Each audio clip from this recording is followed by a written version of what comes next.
morning. Whew, Joey Sauce, the boss. Happy New Year.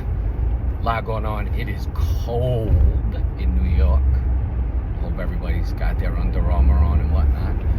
What's going on? New year, new me, blah, blah, blah. But all jokes aside, New York City congestion pricing, I'm sure a ton of you have seen or heard of this. What does it mean for business? To be honest, it's about 6.5 months past due. The powers that be halted it for the election, although they won't say that, but we won't get into politics. But it's in effect now. Shout out to New Jersey for trying to beat it, but they lost the lawsuit. What does it mean for everyone, right? Traffic is going to be a nightmare. I don't know. They're just going to move congestion to other places. There's already people up in arms in certain neighborhoods about that. That's a whole nother problem, but they're not solving anything. They're generating revenue for a privately owned company, the MTA. It has been something I've spoken about forever. It is upsetting that we have to generate revenue through tax dollars for a privately owned entity. We also pay a payroll tax to the MTA. Anyway, that's a whole nother debacle. But congestion pricing, so people are going to move to going in at night to save money. So that means 24/7 traffic. Regardless of if it's a little bit better during the day or not, it absolutely means that nighttime traffic is going to increase. So then you have the other thing. Inflation is already crazy. Prices are already crazy. There's no way every business can eat this cost and not pass it on to their clients. So you have, let's just use restaurants. You have restaurants getting deliveries of all types of different deliveries, right? Milk, dairy, fruits and vegetables, paper goods, etc.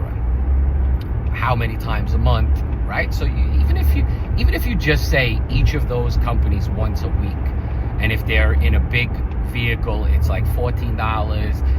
Even if, let's just cap it, let's just say $10. So that's $50 a week potentially being charged to the customer. And you haven't factored in other service industries, all of the service industries that have to service Manhattan in that area, that have to have a vehicle for parts and whatnot. So you essentially have a client or a business now taking on a couple of $100s of an expense a month, and that's got to get pushed onto the consumer. So it's going to be interesting to see how it plays out. We have not initiated a congestion fee pricing yet, but we do foresee having to do something. We are going to see how the first month or two pans out, and we're going to have to handle it from there. And then the other thing that comes into play is if you have a commercial vehicle and you have to travel through Manhattan, you can't travel on the roadways that don't count for congestion pricing, like the West Side Highway. I don't think you can get on the FDR Drive either.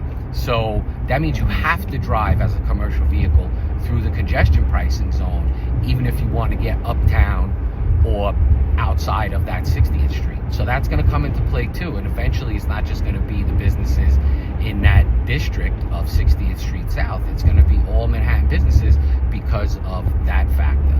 So it is a shit show that we are going to live and watch it unfold. So stay tuned.